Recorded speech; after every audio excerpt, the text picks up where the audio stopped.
Hey,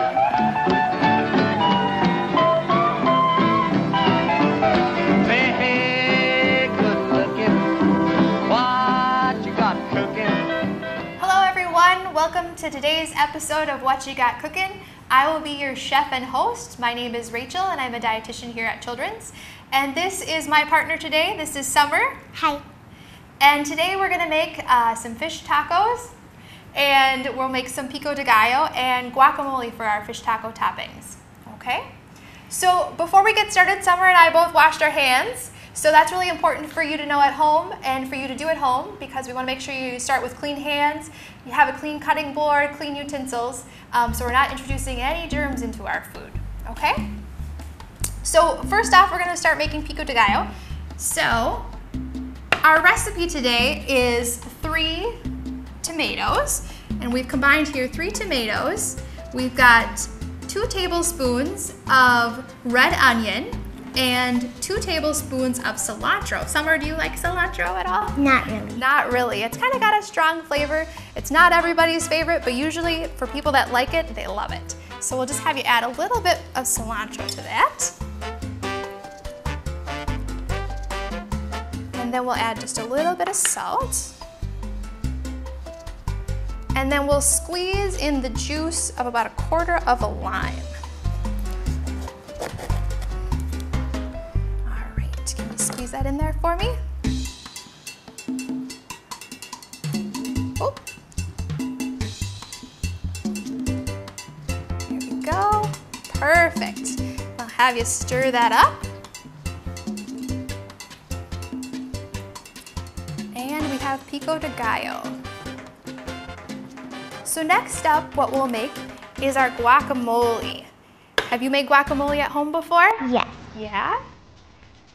What do you usually put in your guacamole?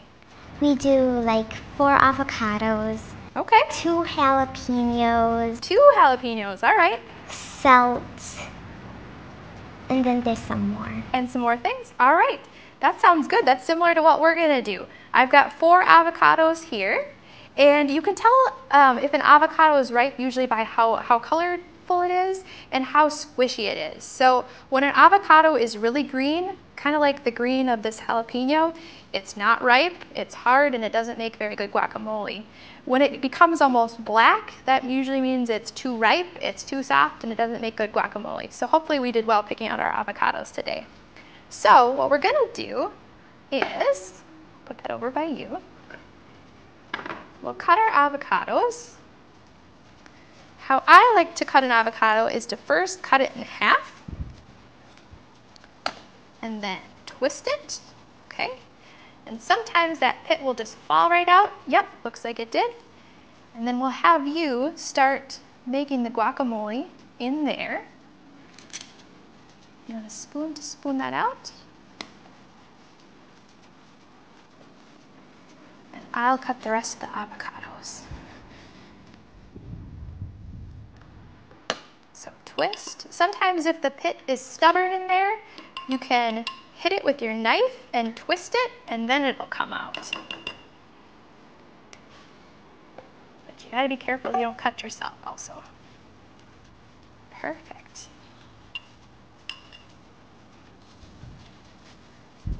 What do you usually eat your guacamole with? We do plain chips. Okay. You dip your chips in the guacamole? Yeah, you can do chips, you can do crackers, you could do, that could be your dip with your vegetables. That would also work. Avocados are a really good source of healthy fat, so they're good for you.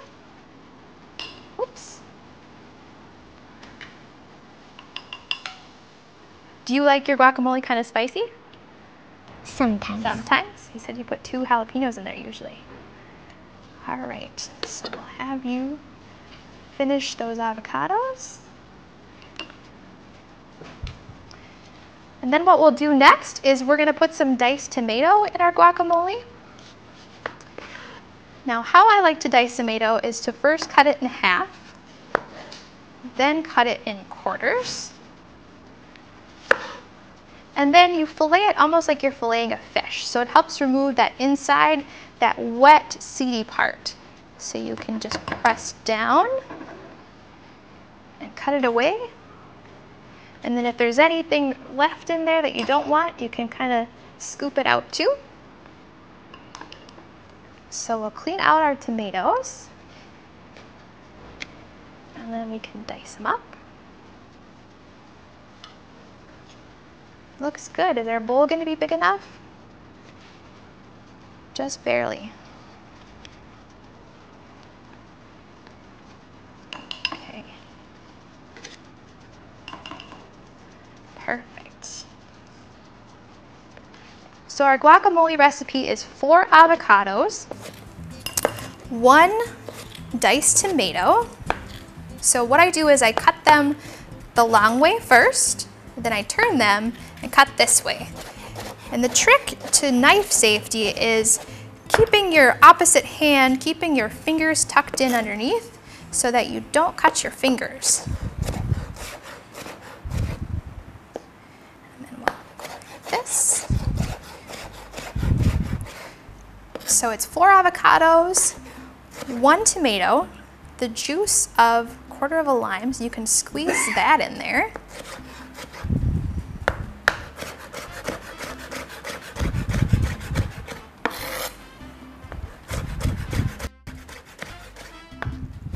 Okay, so we are going to make sure those are all nicely diced up.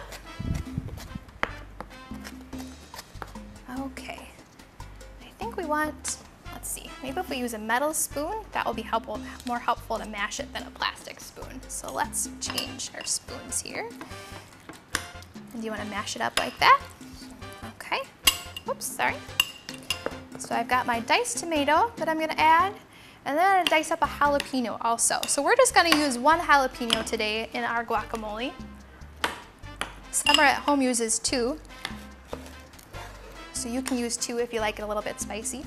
So jalapenos are a type of pepper, and people think of them as really spicy, but the main source of the spice is the seeds. So if you don't like it's too spicy, you can of course skip your jalapeno, or you can just use less of the seeds that are in there too. So I'll dice that up. So I've kind of got a lot of seeds. So maybe I'll just take out the seeds of the other ones. Looks good.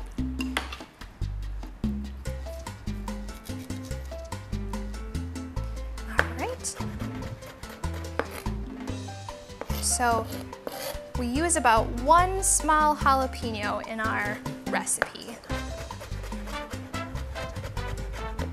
So we'll put that much in there. Okay. So add that, and you can keep stirring. And I'm going to add a little bit of salt also. So we're using kosher salt today. Kosher salt and sea salt are kind of nice because you don't have to use as much of it as you would regular iodized table salt. It's a little more potent, a little more pungent, so you don't have to use very much. Looks good. We did a pretty good job picking out avocados. Those are nice and ripe. Okay. And then we'll add our tomatoes. You can stir those up. And then we're also going to add cilantro. So about 2 tablespoons of cilantro will go with your 4 avocados. Mix that in. Perfect. And then I also like garlic in my guacamole. Do you use garlic in your guacamole at home? No. No? Do you like garlic? Not really. Not really. Okay, we don't have to use a lot. Usually it's just about a teaspoon for this amount. So we'll just use a little bit so it's not too strong.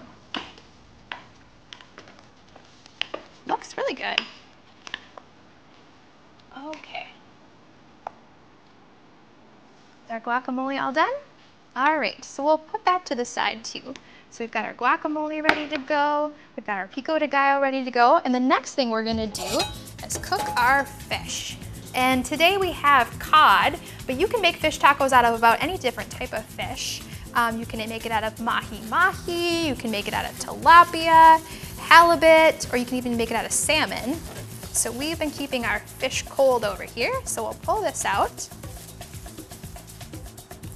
And one thing I should mention too, so we are using the same cutting board, but we use the cutting board to cut up ready-to-eat foods, and we're using it last to cut up our fish, and our fish is raw. So it's important that we do that. If we had cooked our fish first, we would have had raw food on this cutting surface, and then we would have wanted to wash the cutting board to make it clean for these other things. So we did it in this order. So I'm gonna cut up the fish into long strips. So this cod doesn't have any bones in it, but you certainly, when you buy your fish from the grocery store, you want to double check that it's got bones. A lot of times you can run your finger along the vein here, and that's where the bones will be. And if there's bones in it, you can feel it poking out, and then you just cut that out. But these don't have any bones. So we've already made a seasoning today. This is our seasoning for our fish. And our seasoning is comprised of 2 tablespoons of chili powder, 1 teaspoon of ground cumin, 1 teaspoon of garlic powder, and 1 teaspoon of paprika. So it's gonna be a little bit spicy. So here it is. And so that's already combined. So our pan is over here getting hot. I'm gonna put just a little bit of olive oil down in our pan. So olive oil is a really good oil for sauteing foods, and it's also a heart-healthy oil. So that's what we're using today. We'll swirl that around. Make sure it's getting hot. Okay. We'll pull out our spatula here. This is a spatula that's designed for fish. It's got the little grooves in it, so it's nice because then it helps the fish to not stick to the pan. So our pan is over here getting hot. And we're gonna dip our fish into our seasoning. Do you wanna dip some fish? Sure. You okay touching it? All right, you do 2 and I'll do 2. All right, just dip it in like that and just kind of shake it off a little bit.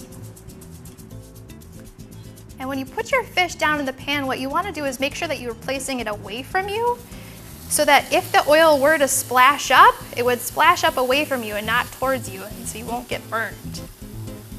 All right, perfect.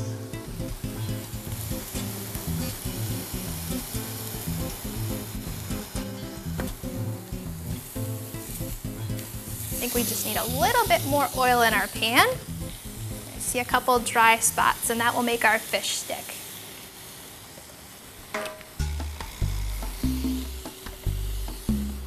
Good job.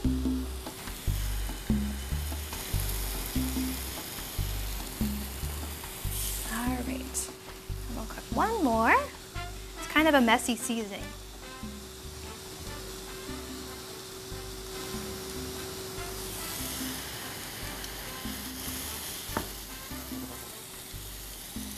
Scoot that over. Get that cooking in the pan. Have you ever cooked fish before at home? No. No. So fish is a little bit tricky if you've never cooked it before. So this type of fish should be cooked all the way. And mahi-mahi should be cooked all the way. Tilapia should be cooked all the way. Salmon you don't have to cook completely well done. But this fish, we want it to be cooked all the way, and kind of how you tell that is if this didn't have seasoning on it, your fish would be kind of clear or bluish in the middle, and once it turns completely white, then you can tell that it's cooked all the way. However, because we put a seasoning on it, we can't really tell what color it is anymore, so we're gonna use a thermometer. Have you seen one of these before? Yes. So this is a thermometer that you can use with meats. And when we think our fish is almost done, we'll put the thermometer in the thickest part of the fish, and we'll see if it's all the way cooked. So for fish, we want it to be cooked to 145 degrees. So let's see here.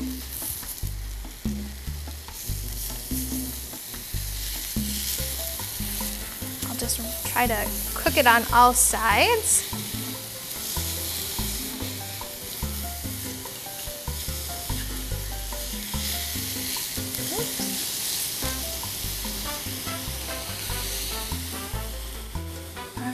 It smells spicy, doesn't it?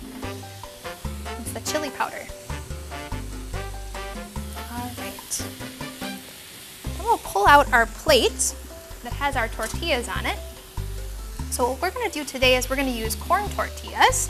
But you can use flour tortillas at home too if you like. Corn tortillas are nice if you have any kind of allergies to wheat or gluten.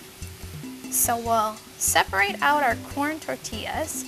When you have tacos at home, do you use corn tortillas or do you use flour?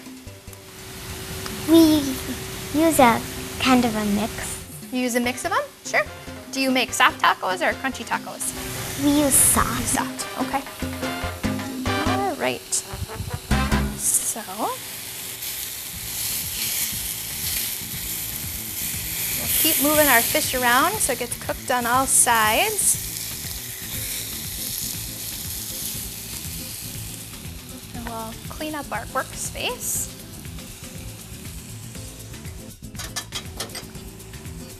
And when we make the tacos, I'm gonna put a little bit of lettuce on them. This is actually Napa cabbage. It's just a shredded cabbage that's kind of nice on tacos. It kind of adds a nice crunch. But you can use romaine, you can use iceberg, you can use really any kind of lettuce, but when I eat tacos, I like it to have some texture. All right. Do you think our fish is almost done? Yeah, should we check the temperature? Let's see here. So, this probably is the biggest piece. So when I put my thermometer in there, it should read 145. So it's slowly climbing up. This piece of fish is probably the biggest one, so I'm gonna use that. And I'll put my thermometer in the fattest part of it. And for fish, it should be cooked to a temperature of 145 or more. So that's a good way to tell that your fish is done if you're not used to just looking at fish and knowing. So it's getting close, it's slowly creeping up, but it might need another minute or two. So I'm gonna go ahead and flip it over.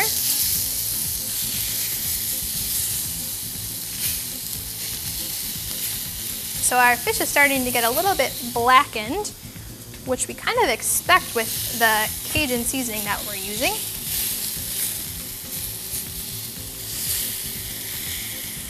And then we'll try again.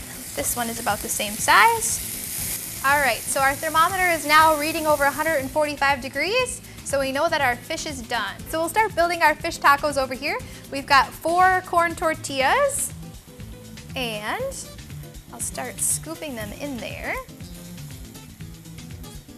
So, Summer, can I have you hold open the corn tortillas? And I will put them down. There's the first one. Perfect. There's the second one.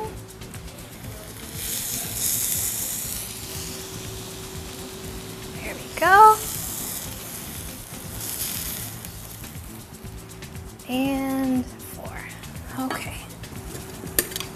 And so I like to put a little bit of cabbage on top of them. Just a little bit.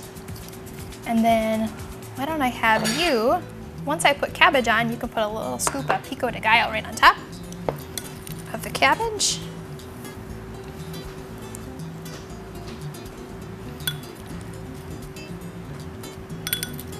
Looks good. Our pico looks really good. And then I'll put a little dollop of guacamole right on top of the pico. We've got guacamole to spare. Thank you. And there we have it. So in about 20 minutes, we made a wonderful dinner, nice, healthy, fresh, good balance of proteins, vegetables, and hopefully really good to eat. You wanna try it? Thanks for tuning in to What You Got Cookin'. See you next time. I'm about cooking something up with me. Say, hey, sweet baby, don't you think maybe we could find It's really good. us a brand new recipe? That's kind of spicy.